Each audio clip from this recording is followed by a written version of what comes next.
Good day, everybody. I hope you're all having a wonderful weekend. I'm bringing you a story by the New Statesman, and I'm pretty sure some people have seen this already. It's been making its rounds on social media, and I haven't been able to get to it because I've been pretty busy getting school set up, but now that things have kind of died down, it's given me some more time to get into what I love doing, which is making videos about articles that make me laugh, and this is one of those. And in this article, this writer, Mark Burrows, who I saw on Twitter, and he's absolutely cringe, but he's calling out a couple of YouTubers that I've watched for a couple of years now, and I just think it is so funny how they do it, but I wanted to share it with all of you. Now, there are some people who have pointed out to me that he's like, well, you know, if you talk about this article, you're falling for the bait, but really, I just love to expose the mindset that these writers share, and I love to share it with you guys, because it allows us all to see how crazy this world is sometimes, and though this person has claimed that they're not being paid by Amazon, it has been claimed that maybe they're not very good at their jobs. But today we're going to read this together because it's just absolutely hilarious. So let's start with the title. Shows like The Rings of Power and She-Hulk have been runaway successes. Why can't keyboard warriors admit it? Happily, these shows have proven to be huge hits. With who? Extremely popular with audiences. Huh? And critics alike, despite the trolling. You know, one thing that I find to be a red flag is when somebody refers to the critics saying that something is good as if that has any meaning whatsoever. But let's read on. The great doom was foreseen from the moment the first trailers hit, the first images were released, and the casting first announced. This will be a disaster. This will end the studio. Fans have had enough. Which show? Basically all of them. He's referring to other shows like The Rings of Power, like She-Hulk, which was also a critical and cinematic failure, a disaster in every single way, in my opinion. But you know what? If you're offended by that, then so be it. This world isn't easy to live in sometimes, I understand. Critics on Twitter and YouTube said it about Amazon's Lord of the Rings, The Rings of Power. They said it about Disney's She-Hulk, Attorney at Law, and they said it about Obi-Wan Kenobi. Well, they were all kind of crap shows. And these are just the most recent three. It was said that they had been infected by woke agendas, which they have been, had no respect for their respective source material, which it didn't, and that fans would eventually realize, which they did. The Emperor would be revealed in all his naked glory, thankfully in the case of Star Wars shows, only metaphorically. Eesh, gosh. Okay, happily, all three shows have proven to be huge hits, extremely popular without Only a month into the Rings of Power's run, Amazon executives were claiming that viewing figures were cresting towards 100 million. She-Hulk has been Disney Plus's top trending show and is regularly in the top 10 streaming shows in the US. According to Nielsen ratings, this says regularly. Are you sure about that? Here, let's check. Oh no! You know, someone pointed this out the other day, and it was just hilarious because the timing of the article and everything. You know, I watch Nerdrotic and Ryan Kindle. I think they're just so great. And I just love when these things are reported on because it just shows how... it's just like, oh my goodness. I'm just laughing about this. Do you see She-Hulk anywhere on this top 10 list? This is for September 19th to the 25th, 2022. Okay. Number 1, Dahmer. Number 2, Cobra Kai. By the way, the 5th season of Cobra Kai is awesome. You guys seen that? I love that. Oh, man, that season is great. Cobra Kai never fails. I mean, they have a couple of things I'm just like, but you know what? Man, they really brought Karate Kid back. I can't wait to talk more about that show as we go on. House of the Dragon, number 3, amazing show. Episode 9 had a little couple of things I didn't like about it, but overall that show is just, okay, it's the only show worthy of the word slaying, I guess. Lord of the Rings, The Rings of Power, number 4, because they couldn't bring Tolkien's work to life just enough to get it at least ahead of Cobra Kai. Are you kidding me? That is just insane. And Dahmer, too? You would think this would be the most watched show in the universe. I mean, that's exactly how much they hyped it up. They hyped it up to be this amazing, universally acclaimed show. And they are definitely trying to lie about it and say that it is when it's really not. I mean, look at this list. How long do I have to keep it up on the screen? Do you see She-Hulk anywhere up here? No. She-Hulk is not even on the top 10 list because it's bad. All right, well, let's go back because I want to finish reading. And is regularly in the top 10 streaming shows in the US according to the Nielsen rating. So, you know what we just saw, right? In the UK, where the ratings are more easily accessible, a respectable 1.6 million were clicking. Kenobi broke records for Disney Plus, achieving the service's biggest ever season debut. So You can see from this article so far, this person's just defending all of the shows that are actually bad, okay?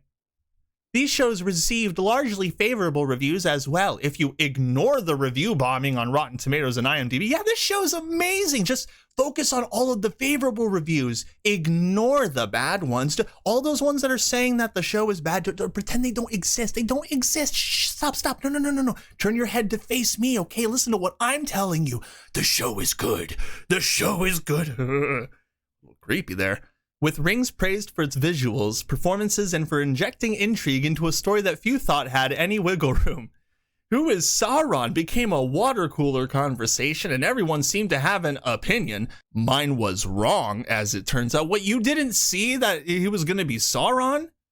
Did he think the stranger was going to be Sauron? No, you know what? I bet you he thought Isildur's sister was going to be the real Sauron. They were just going to pull an absolute gender bait and switch thing, right? That maybe that's what his assumption was, because everybody else in the world knew that Halbrand was Sauron from the moment he appeared on screen. We're just like, Sauron! Something just clicked inside my mind when I saw him. Just like, it seems such like a Sauron kind of guy, you know? Okay, anyway, let's continue. She-Hulk was rightly lauded for its light tone, its charismatic central performance, fourth wall breaking, and smart self-aware jokes, with Empire calling its meta finale bonkers. I mean, it is. It's bonkers, but like in every worse way that you can possibly think. Bonkers, reality smashing fun that would give the Marvel Cinematic Universe its greatest shakeup in years. Oh, I'd say the shakeup is phenomenal right now. The shakeup from the finale is just sending everyone into a spiral, to put it lightly. These aren't cherry-picked reviews and figures. They're a representative snapshot from what? You couldn't even show us accurate Nielsen ratings. I'm telling you, the timing for that is just amazing. All right, let's continue on, because we're about to talk about a couple of people that I'm a fan of. You'd think those franchise fans that predicted Doom would be delighted. Their favorite properties have new iterations that have been popular and well-received. Lie. So why are those same people still calling those shows disasters? This is a quote. "It's almost as if people didn't enjoy it," jabs YouTuber Ryan Kinnell sarcastically to his 185,000 subscribers. Sounds like someone's a little bit jealous of Ryan Kinnell. Of the She-Hulk finale, it's almost like nobody even watched this effing garbage, even though we know they did. No, they didn't. I mean, you're not really showing a lot of statistics that help your argument. The first 2 episodes really don't count, okay? The show fell off, and I mean, the proof is in the pudding. Meanwhile, fellow streamer Nerdrotic, hail, 577,000 subscribers, well-deserved. Nerdrotic is doing great work, by the way, was busy having his 2 cents worth on the Rings of Power. His 2 cents worth. No, he's been really pointing out the flaws in this thing. It's amazing. This is a repurposed giant global disaster, you know, just like in classic Nerdrotic fashion. He says one of the most successful television shows of all time, you know, whatever. No. There's a reason that he has that many subscribers, okay? Honestly. Of course, all art is subjective. Yeah, he says that at the end, after he's done just like trashing everyone.